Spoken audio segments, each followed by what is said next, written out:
बहुत वो कंसल्टेंट आ जाएंगे, वो सजेस्ट करेंगे, उसके काम नहीं चलेगा। जैसे गोकुल के जब पहला प्लांट लगाया था तभी मेरे को पता है काफ़ी इश्यू आया था, उसका कंडीशनिंग का, प्रोसेसिंग का, ब्रांडिंग का, फार्मर को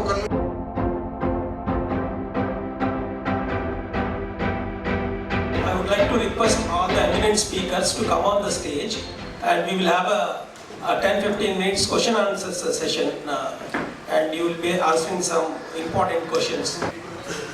Any questions kindly you can ask. कोई भी प्रश्न है आपका, कोई डाउट्स है? हाँ, मेरा एक डाउट ये है कि हम लोग जब बात करते थे साइलेज की, कल दिन भर डिस्कशन में हुआ, उसके एक लेयर को नहीं हटाया जाता है, आफ्टर 24 आवर्स प्यूट्रिफिकेशन होने लगता है, एंड उसको माना जाता है कि it is hazardous for health.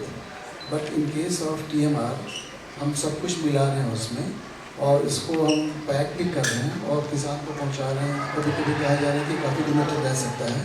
तो मेरा ये क्वेरी था, क्वेश्चन था कि इसमें कोई प्रिजर्वेटिव मिलाया जा रहा है, नंबर 1। नंबर 2, इसको जब हम काफ़ी दिनों तक रखते हैं तो कोई हेल्थ हैजर्ड है कि नहीं? ये आपका क्वेश्चन वैलिड है, क्योंकि मैंने पहले बोला है कि ये चीज़ें ना आपको फ्रेश डेयरी प्रोडक्ट के हिसाब से यूज़ करना चाहिए, लेकिन हमने स्टडी किया है और प्रिजर्वेटिव भी डाला है। उसमें प्रिजर्वेटिव डालने से जैसे मोस्टली ऑर्गेनिक एसिड लगता है, ठीक है, लेकिन आपको पता है फार्मर की क्या डिमांड है। फार्मर को TMR 16 to 18 रुपीज़ पर केजी चाहिए। अगर ये रेंज में नहीं मिला तो आपका TMR सक्सेसफुल नहीं होगा। तो आप ट्राई करिए उसको। हमारा जैसे मिल्क साइकिल होता है डेयरी कोऑपरेटिव में, बहुत ईजी है। हम केटल पे भी 10 दिन से ज़्यादा नहीं रखते हैं, उसको 10 दिन में हमारा मिल्क साइकिल के हिसाब से ही प्रोवाइड करते हैं। तो TMR का कॉन्सेप्ट भी हमारा ऐसा ही करना है, लेकिन आपको प्रिजर्वेटिव में एक ऑर्गेनिक एसिड है, दूसरा आपका जो पुट्रिफिकेशन वाला इश्यू है। हाँ, पुट्रिफिकेशन होता है। अगर ये जैसे साइलेज भी आप बोलते हैं वो अच्छी तरह कटिंग नहीं किया तो उसमें भी पुट्रिफिकेशन। तो हम क्या करते हैं, हम ये पटेल साहब ने भी बोला और हमारा भी है, तो दोनों वो एयर टाइट कंडीशन में होता है। जो एक बार पैक कर दिया फिर उसमें कोई चेंजेस नहीं होगा, ठीक है। और 60 डे तक की हमने सेल्फ लाइफ स्टडी ऑलरेडी कर रखी है।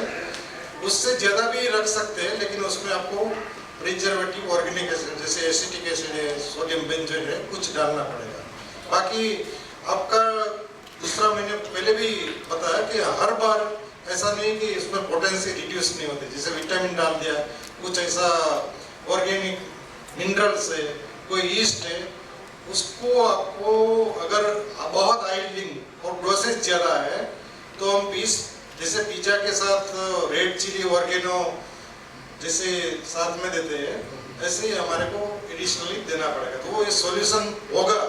लेकिन जो अभी प्रॉब्लम सभी ने ये स्पेशली ये बोला कि ये अमूल और गोकुल डेयरी बहुत बड़ी है, देखो ये सभी है ना फार्मर के लिए काम करते हैं, कोई बड़ा छोटा नहीं होता।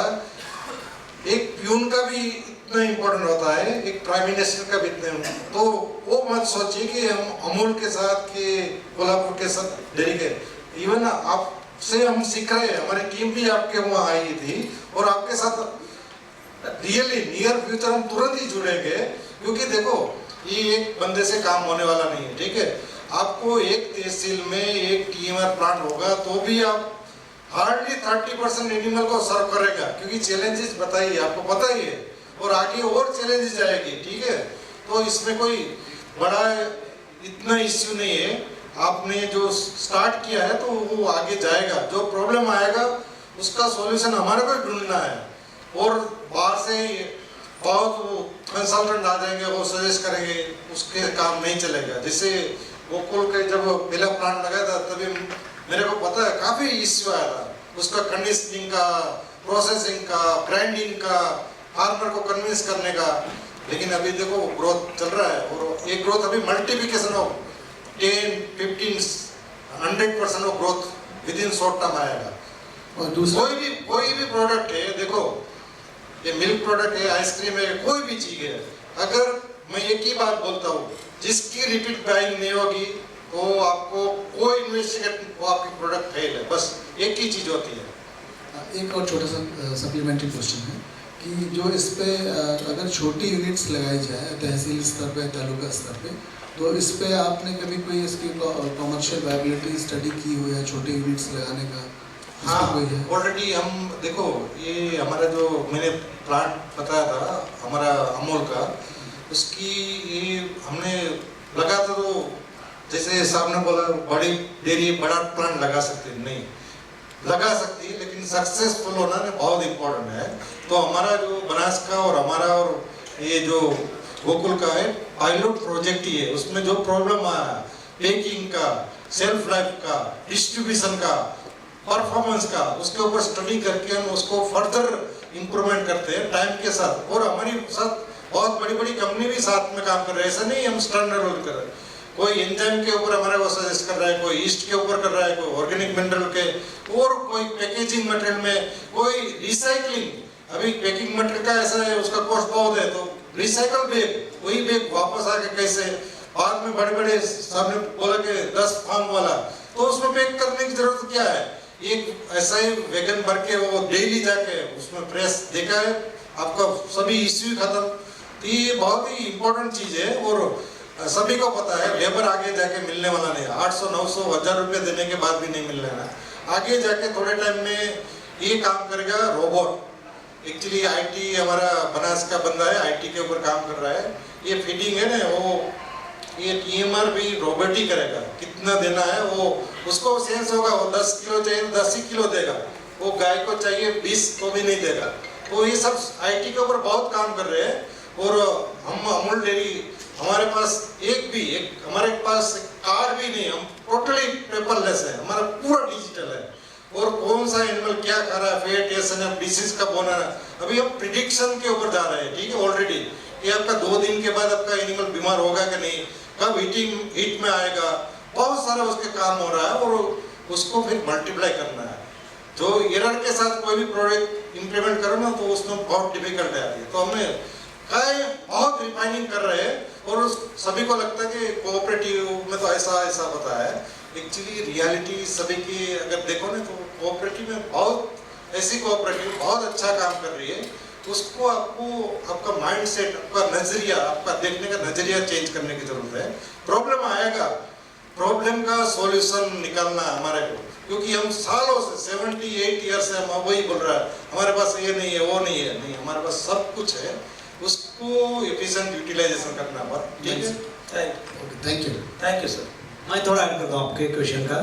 आपने जैसे बताया कि ये कमर्शियली वायबल है कि नहीं, और छोटा यूनिट है। तो जो हमारा गोकुल का जो है पीएमआर, तो उसकी कैपेसिटी 10 से 15 टन है, मतलब कोई भी प्राइवेट एंटरप्रेन्योर ये इजीली कर सकता है। इसमें ये ब्यूटी है कि हमें ड्राई फ्लोर जो है 60% वो आपको सीजन में प्रोक्योर करना है, तो कॉस्ट ऑफ प्रोडक्शन जो है वो आप कंट्रोल कर सकते हैं। और प्रॉफिट मेकिंग बिजनेस जैसे बाकी बिजनेस में आप आराम से 5-6-10% तक प्रॉफिट इजीली ले सकते हैं। सर मेरा क्वेश्चन है कि जो लोग सोकिंग करके खिलाने की आदत पे बैठे हुए हैं, आज इंडिया के काफ़ी कोने में ना सोक करके खिलाते हैं, तो उनको कन्वर्ट करने के लिए और डायरेक्टली ईएमआर पे आने के लिए कन्विंस करने के लिए कितना मेहनत ज़्यादा करना पड़ा? सेकेंड है सर कि जो एनिमल्स टीएमआर से फिर लोकल अपना ट्रेडिशनल फीडिंग पे जाते हैं, उनमें फ्लक्चुएशन में क्या क्या चेंजेस आ जाती है? एक्चुअली देखो, जो ट्रेडिशनल सिस्टम है ना, उसको आप सडनली चेंज नहीं कर सकते हो। ठीक है, जैसे आपको पता है हमारी जो केटल पिट की requirement almost 70 billion metric ton है, उसके अगेंस्ट में हम 15 to 16 मिलियन मेट्रिक टन ही बना रहे हैं। ठीक है, वो क्यों? क्योंकि फार्मर अपना हिसाब किताब करता है और ट्रेडिशनल फीडिंग करता है, अपना इकोनॉमिक्स निकालता है। इसलिए जैसे पोल्ट्री में ऑर्गेनाइज वे में है, ठीक है, वहाँ पे सब एडिटिव सब कुछ डाला जाता है। इधर रूमिनेंट में क्या है, आप कुछ चीज डालो नहीं डालो 1-2 दिन में पता नहीं चलेगा। जैसे ने मैं सभी को एक ही एग्जांपल देता हूँ, जैसे आम का पेड़ होता है ना, जब भी उसमें आम लगा होता है ना, सभी को अच्छा लगता है, आम मीन्स तोड़ लो खा लो, ठीक है। ऐसा एनिमल का भी ऐसा है, नया कोई भी मिल्क प्रोड्यूसर कभी उसने फर परचेज नहीं किया होगा, देखना वो प्रेग्नेंट एनिमल ही परचेज करता है। प्रेग्नेंट एनिमल परचेज करता है, तुरंत ही 8-10 लीटर दूध पैदा होने लगता है। ओ उसको तो लगा मेरा तो डेली 200-300 रुपए का प्रॉफिट होने लगता है। जैसे 3 महीना, 4 महीना, 5 महीना उसके बाद वो प्रेग्नेंट नहीं हुआ, फिर उसका जैसे आम के सीजन के बाद वो पत्ता भी नीचे गिर जाता है, ऐसा एनिमल का भी वही आ, वो इनफर्टिलिटी प्रॉब्लम बहुत सारा, तो फिर वो इंटरेस्ट ही नहीं रखता। तो हमारे को शॉकिंग का है, वो धीरे धीरे रिड्यूस, हम ट्रेनिंग देते हैं कि उसको रिड्यूस करो, क्योंकि शॉकिंग करने से क्या है, आपका सलाइवेशन जो बफर जो 150 to 200 लीटर तक डेली एनिमल को जो बफरिंग कैपेसिटी रुमेन में मिलती है नेचुरली, वो कम हो जाती है। तो हमारे को वो रिड्यूस करना, ट्रेनिंग के साथ वो रिडक्शन हो रहा है। लेकिन टीएमआर है, उसमें आपको कोई एडवाइस करने की जरूरत नहीं, कभी भी वो शॉकिंग नहीं करेगा। वो टीएमआर आपको एक पानी अवेलेबल करवाना है, ठीक है, वो भी कल बोला ना, ऐसा नहीं है, ड्रिंकेबल वाटर, ठीक है, वाटर का बहुत इंपॉर्टेंट है, लेकिन वाटर की क्वालिटी भी बहुत इंपॉर्टेंट है। टीएमआर के साथ अच्छा वाटर दो, आपका 90% प्रॉब्लम सॉल्व हो जाएगा। Thank you sir. मैं साहब एक मिनट, मैं इसमें ऐड करूंगा। आपने जैसे बताया कि शॉकिंग करके जो माइंडसेट है उसमें से फार्मर को कैसे निकालना तो बहुत कठिन है, क्योंकि हमने इतना एक्सटेंशन करने के बाद भी फार्मर से अगर 5-6 दिन के बाद पूछा तो वो बता रहे हाँ साहब टीएमआर खिला रहे हैं, तो दूसरे दिन उसका फोन आ जाता है कि साहब टीएमआर तो खिला रहा है मगर दूध कम हो गया। तो उनसे पूछते हैं कि आप कैसे खिलाते हो, तो बताएगा साहब वो जो खिलाया हुआ था वो 50%, जो भिगोया हुआ था वो 50% कम कर दिया और उतना टीएमआर उसमें डाल दिया और दोनों को फिर से मिक्स करके खिला दिया। अरे भाई हम बोले कि भाई ऐसे नहीं खिलाना आप, क्योंकि माउथ पब्लिसिटी है ना इस फील्ड में बहुत इंपॉर्टेंट रखती है। हम बताएंगे कि भाई तू इसी गांव का है, ये कर रहा है, तू कर, तू अपना नुकसान कर, मगर ये बाजू वाला फार्म जो कर रहा है, जो ओनली टीएमआर कर रहा है, उसका तू विजिट कर, ये इसका फोन नंबर है, उससे बात कर और उससे कैसे फीडिंग प्रैक्टिस करता है वो तू सुन, तभी जाके जो दोनों फार्मर्स की आपस में बात करेंगे और जो बात एक दूसरे की जो पल्ले पड़ेगी वो कायम रहेगी। तो उसमें से माइंडसेट को हम साइंस जानेंगे तो फार्मर को कोई मतलब ही नहीं, उसको उसका अनुभव बोलना चाहिए और अनुभव हम उनको देते हैं। और जो टीएमआर में आए हैं वो फार्मर फिर वापस गए हुए तो मैंने अभी मेरी बनास की 6 महीने की यात्रा में नहीं दिखा। मेरा सवाल आप ही से है सर अशोक। तो ये टीएमआर अपनाने के लिए जनरली आप how do you make the farmers to adopt this TMR, यानी आपका जो बनास डेयरी का इतना ज़्यादा मिल्क प्रोक्योरमेंट है, in fact Asia's largest milk union है आपकी, तो आपका टीएमआर का डिमांड कितना हो सकता है और आप how do you make the farmers adopt this TMR, उसमें आपके चैलेंजेस क्या है?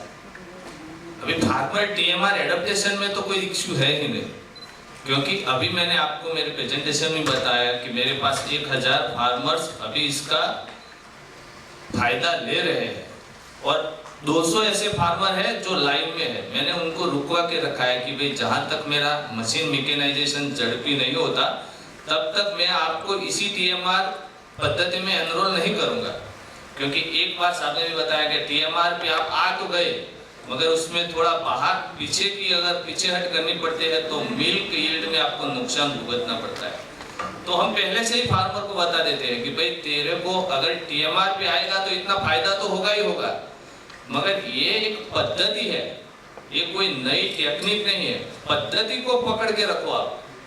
टीएमआर कुछ नया नहीं है, सब बताते हैं कुछ नया नहीं, बस आप जो माइंडसेट है आपका पुराना उसमें से आप यहाँ पे उसको अलग अलग कर जो है उसको मिक्स करके खिलाओ, एक पद्धति है, बाकी तो खुराक तो वही है पुराना वाला। तब फार्मर जाके इसको मतलब कि एक्सेप्ट करता है, बाद में नहीं जाता।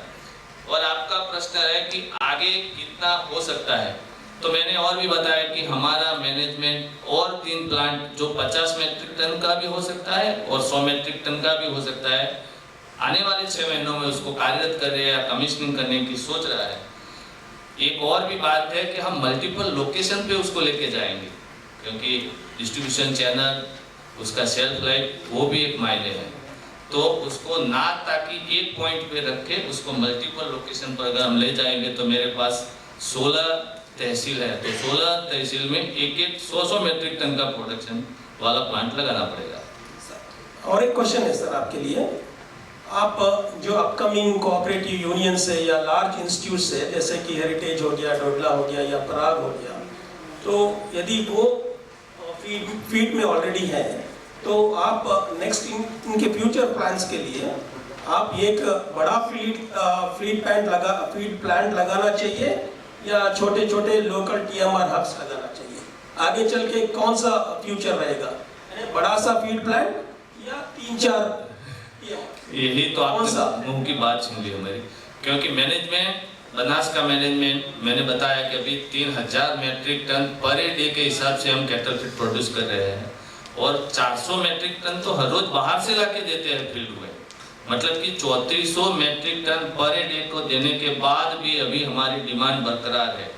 तो हम ये सोच रहे हैं कि अलग प्लांट बनाए, इससे तो अच्छा है कि TMR का कॉन्सेप्ट समझे और उसी पुरानी जो क्रॉप रेसिड्यू बेस्ड हमारी फीडिंग सिस्टम है उसको बरकरार रखते हुए हम TMR में जाए। Thank you sir. Thank you sir, I was listening to everyone. बहुत अच्छा लगा सर। I am professor and head animal nutrition from Patna sir. I just came to hear you all only experience person. सभी के sir जो मैं conclusion देख रहा था, तो there is great scope of TMR, no doubt. लेकिन सर एक जो सेल्फ लाइफ की बात हो रही थी, तो अभी अमूल से जो बता रहे थे कि organic acid and other thing, तो क्या सर और कोई अल्टरनेटिव है? सेकेंड थिंग कि एक बहुत पहले हमने एक प्रोजेक्ट किया था सर कंप्लीट फीड ब्लॉक पे, तो एक अचानक से जब आप खिलाते हैं तो पैलेटेबिलिटी की इशू आती है sir for after weekend so on. तो क्या कभी आप लोगों ने ऐसा एक्सपीरियंस किया कि पैलेटेबिलिटी सेल्फ लाइज हो गया सर 60 डेज तक सर आपने उसको सस्टेन, पैलेटेबिलिटी इशू क्या कभी कुछ ऐसा आया? तीसरा सर एक सर का एक्सपीरियंस देख रहा था कि बाय यूजिंग TMR जो आपके सोमेटिक सेल काउंट है सर वो इम्प्रूव हुए, SNF FATNF तो हुआ सर, क्या उसका कोई डायरेक्ट कोरिलेशन है विद TMR और something else? Please sir. Sir ये बहुत ही अच्छा और इम्पोर्टेंट क्वेश्चन है। इवन ये पटेल साहब के एक डॉक्यूमेंटेशन में है ना, बनास डेयरी को क्या फ़ायदा हो सकता है वो भी बताया हुआ था। तो TMR का क्या है, directly relation miss milk production की क्वालिटी के साथ क्या है। देखो हमारे फार्मर है ना, दूध ज़्यादा पैदा करने के लिए प्रेजेंटली क्या करता है, देखो जब ड्राई फोडर के ग्रीन फोडर ज़्यादा नहीं होता तो कॉन्सेंट्रेट ज़्यादा खिला देता है, ठीक है।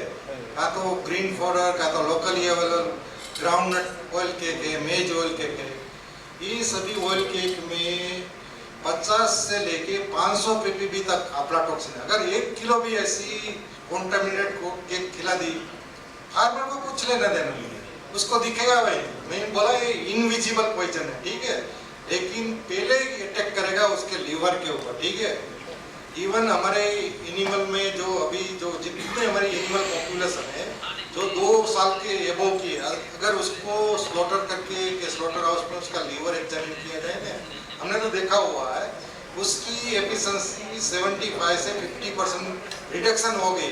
तो एक बार लीवरों का डैमेज होने के बाद आप उसमें टॉक्सिन बाइंडर डालो कि कुछ भी डालो, अच्छी क्वालिटी का फीड खिलाओ, क्योंकि आपका जो मेन ऑर्गन है वही डैमेज हो गया तो उसमें आपको रिकवरी नहीं मिलता। तो हमारे को मेन पर्पस TMR का वही है कि हमारे को टोटल अफ्लाटॉक्सिन, माइकोटॉक्सिन, अभी तो हम B1 की बात कर रहे हैं, लेकिन यहाँ पे बहुत सारी टॉक्सिन बाइंडर बेचने वाली कंपनी है, D2, डॉन, मोन, वो सभी इनडायरेक्टली इतना डैमेज करते हैं ना, आपका उसका हिसाब किताब लगाओ ना तो ये सभी बहुत ही आपको 2 से 3 लीटर मिल्क प्रोडक्शन डाउन कर देता है जो आइडलिंग एनिमल का है।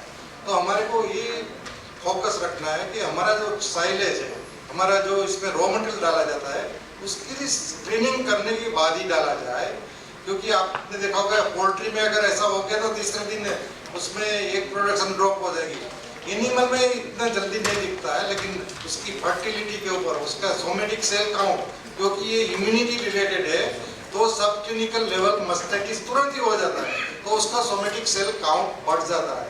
तो ये सभी उसका TMR का फायदा है, डायरेक्टली इनडायरेक्टली। और दूसरा अभी अफ्लाटॉक्सिन का लेवल इतना हमारा पाउडर में और आपका कॉन्सेंट्रेट में बढ़ रहा है, तो कोई भी हमारा टॉक्सिन बाइंडर है ना, हम सभी कंपनी 1 to 2 kg रिकमेंड करती है, लेकिन अच्छी क्वालिटी का टॉक्सिन बाइंडर हमारे 4 से 5 किलो डालते हैं तभी कुछ इम्पैक्ट आता है, क्योंकि थ्रेशोल्ड लेवल उसको पार कर गया माइकोटॉक्सिन। तो हमारे लिए ये चैलेंज आगे कम करने के लिए हम ट्राई कर रहे हैं कि क्वालिटी पाउडर दो, उसको अच्छी तरह प्रिजर्व करो, उसका हे बनाओ। कैसे बनाओगे? उसके साथ फार्मर के साथ जुड़ना पड़ेगा। फार्मर के साथ जैसे ये चैलेंज फेस कर रहे हैं, इवन हमारे को भी इसके साथ टाइप करना है, लेकिन वो टाइप करने के बाद बोलेगा कि मेरे को ये मिलता नहीं है, तो ऐसा तो चलेगा नहीं, क्योंकि फार्मर है वो तो मांगेगा। एक बार जो भी दिया तो अच्छी क्वालिटी का दिया तो वो मेंटेन करना पड़ेगा और सप्लाई चेन भी मेंटेन करनी पड़ेगी। तो ये चैलेंज है, लेकिन आगे जाके चैलेंज होता तो अपॉर्चुनिटी उससे डबल हो जाती है। तो सभी जो इधर जितने एंटरप्रेन्योर है कि फार्मर है कि मल्टीनेशनल है, जो जो इधर चैलेंज बताइए उसके ऊपर काम करें। हम तो कर ही रहे हैं। कॉमर्शियल चैलेंज और जो R&D रिलेटेड चैलेंज है डिफरेंट होती है। तो और इंस्टीट्यूट लेवल पे भी आपका कोई भी सजेशन बाद में भी है, हम मोस्ट वेलकम करेंगे, क्योंकि आज का जो हम किया है आगे जाके वो डेवलप नहीं होगा ऐसा नहीं है, वो कंटिन्यूस प्रोसेस है, उसके ऊपर हम काम करते रहेंगे। Thank you. Any last question? अपने सिंपल उसमें ऐसा है कि हेल्थ का इशू आपने जो बोला उसमें हम PMR या TMR हो, अभी क्या हो रहा है कन्वेंशनल फीडिंग में फार्मर जो है 70% करता है ग्रीन पाउडर और ड्राई पाउडर, और 30% है वो हम कोऑपरेटिव या कंपनी कैटल फीड देते हैं। तो 30% ही कंट्रोल हमारा रहता था, लेकिन जो TMR है उसमें हम 100% कंट्रोल कर सकते हैं। जैसे अप्लाटॉक्सिन है या इम्यूनिटी बढ़ाने के लिए मिनरल्स और विटामिन देना है, तो वो हम प्रॉपरली कर सकते हैं। और इसकी वजह से जो जगताप सिंह ने बताया कि सोमेटिक सेल काउंट 100% कम आ सकता है, फर्टिलिटी के इश्यूज कम हो सकते हैं, मास्टाइटिस जैसे सब सारा जो बोलते हैं 60% अननोटिस्ड ही है, फार्मर को समझ में नहीं आता है, तो वो थ्रू PMR या TMR हम कंट्रोल कर सकते हैं। तो वो एडिशनल बेनिफिट अच्छा है। हेलो भंडारी सर, आपने सेल पाइप बताया था 60 डे। हाँ जी। आपका जो काम कर रहे हैं गोकुल डेयरी, तुम्हारे आपका न्यूट्रिशन थ्रू हम काम करें। अभी जो अशोक पटेल जी साहब है, लास्ट टाइम एक महीना 2 महीने में उनको प्लांट पे गया था, 15 दिन का उन्होंने सेल पाइप बताया था। अभी हमारे कोल्हापुर डेयरी में वारना है ना, वारना उसका 3 दिन का सेल पाइप है। ये ऐसा वेरिएशन कैसे आता है? एक्चुअली अभी ये पायलट स्केल पे है। हाँ। देखो ये चैलेंजेस में बताया कि अभी सिंगल जगह पे मशीनरी नहीं मिलती है, वो प्रॉब्लम है, प्रोसेसिंग का प्रॉब्लम है, अवेलेबिलिटी का प्रॉब्लम है। ये 4-6 महीने में जो आपने सेल्फ लाइफ स्टडी है अमूल में, हम क्योंकि इसमें पूरा सेटअप चाहिए, आपको एक प्रोडक्शन प्लान करना चाहिए, उसके स्टेकिंग करनी चाहिए, उसमें आपको 5 उसका जो है 5-5 बैग का पीरियोडिकली आपको खोल के उसका टेस्टिंग करना चाहिए। वो ऑलरेडी हमने 60 डे का अमूल में कर लिया।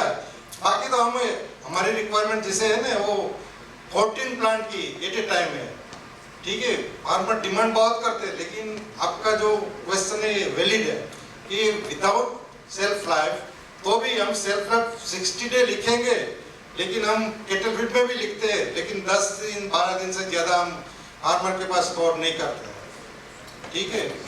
मीनवाइल मेरा एक प्रश्न है जगताप साहब से कि सर इस TMR बिजनेस में you are as an entrepreneur, you are doing the business, so ये TMR जो बिजनेस शुरू करने के लिए अपकमिंग एंटरप्रेन्योर्स को, क्योंकि इसमें तो आप सब लोग ने बताया कि बहुत ज़्यादा स्कोप है एंड चैलेंजेस भी है, इस कोई भी नए एंटरप्रेन्योर को TMR बिजनेस शुरू करने के लिए क्या गवर्नमेंट से क्या सहायता लेना चाहिए या गवर्नमेंट को क्या फैसिलिटेट करना चाहिए नंबर ऑफ TMR प्लांट्स बढ़ने के लिए?